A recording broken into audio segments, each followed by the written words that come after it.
Bonjour et bienvenue dans cette vidéo de présentation de Babar. Aujourd'hui, nous allons regarder comment identifier des problèmes à résoudre sur les sites que l'on audite. Alors, grâce à Babar, on arrive à identifier des pages qui ont des erreurs, donc des erreurs 400, des erreurs 500. Tout ça, on peut y accéder dans le menu HTTP Help. Comment est-ce que Babar identifie ces pages? Eh bien, Babar va passer sur les pages en fonction des liens qui sont faits vers ces dernières. Donc si par exemple euh, nous identifions des redirections, eh bien tout simplement c'est parce que il y a des liens qui pointent vers les pages sources de la redirection. Si nous identifions pareil des 400, des 500, c'est parce que nous nous identifions à un moment dans notre parcours, pas forcément sur votre site, hein, d'ailleurs ça peut être sur un autre site, nous identifions des pages qui sont sur votre site et que nous sommes allés voir. Le pourcentage du coup de HTTP Health correspond au pourcentage des URL que nous connaissons sur votre site qui répondent en code 200. Naturellement, euh, si vous faites quelques redirections, si vous avez un plan de redirection, si vous faites une refonte avec des redirections, ce HTTPS va diminuer. C'est normal.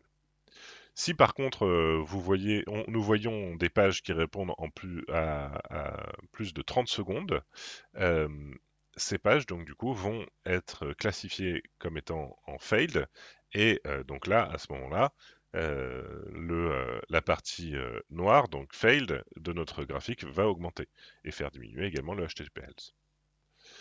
Alors voilà, ça c'est un petit peu la partie tech. On peut identifier donc pas mal de codes de réponse à corriger ou peut-être à laisser, puisque si c'est des redirections, c'est souvent que c'est legit. Mais on peut aller ensuite aller chercher directement sur la liste des pages. Là, si je clique sur 3xx, je peux aller identifier une page euh, et identifier les sources vers cette page en allant regarder le détail. Ensuite, nous allons regarder d'autres problèmes. Alors, quels sont les autres problèmes qu'on peut identifier grâce à Babar? Eh bien, nous pouvons aller regarder les encres fréquentes, voilà, par exemple. Les encres fréquentes, on peut identifier si le site audité subit une suroptimisation. Alors ça dépend un petit peu des guidelines de chacun, hein. Chacun a sa façon de faire les choses. Vous avez donc un pourcentage ici qui indique le pourcentage d'encre rencontrée, le pourcentage que cette encre est rencontrée dans nos pérégrinations. Et donc du coup, si vous dépassez un certain pourcentage, vous risquez donc d'être classé comme étant en suroptimisation. C'est donc à vous de voir comment fixer cette limite et ensuite d'agir en conséquence. Alors évidemment, sur des requêtes marques, sur des encres marques, c'est pas gênant d'avoir une grosse optimisation au niveau de la requête marque. C'est quelque chose d'assez naturel.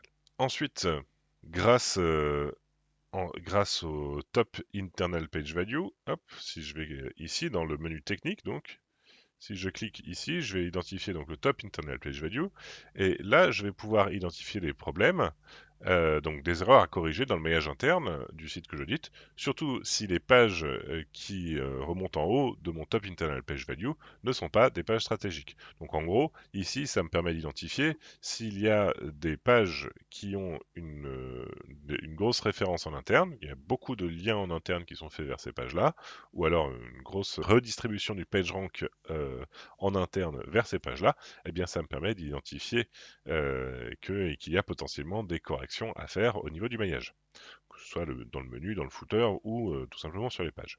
Donc ça c'était la partie maillage interne avec le Top Internal Page Value. Je vais maintenant aller me concentrer sur la partie contenu dupliqué. Donc contenu dupliqué, si je clique sur l'entrée sémantique contenu dupliqué, je vais avoir cet histogramme qui va me permettre d'identifier une liste, un taux de duplication page par page. Donc si je clique ici, là sur cette petite sur ce petit histogramme, donc cette partie de l'histogramme, je vais pouvoir identifier les taux de duplication, les taux de similarité en fait, entre les pages, la liste des pages qui sont ici. C'est assez classique, hein, c'est de la pagination. C'est souvent le cas, il y a très très peu de contenu et donc du coup ces pages sont peu intéressantes. Faut savoir que donc du coup le code couleur ici, donc ce qui est surtout à regarder, c'est les pages qui sont au-delà de 87%, sont des pages qui ont très très peu de contenu différenciant. Et donc du coup, ce sont des pages qui vont difficilement remonter dans l'index de Google. C'est tout simplement qu'ils ne vont pas s'indexer. On peut les identifier donc du coup via cet histogramme. C'est à peu près tout ce qu'on peut identifier comme problème. On peut en trouver d'autres, hein, bien sûr, mais ça, ce sont les principaux problèmes qu'on peut identifier grâce à Babar. Euh, et grâce aux différentes fonctionnalités qui sont proposées pour ceux qui font des audits.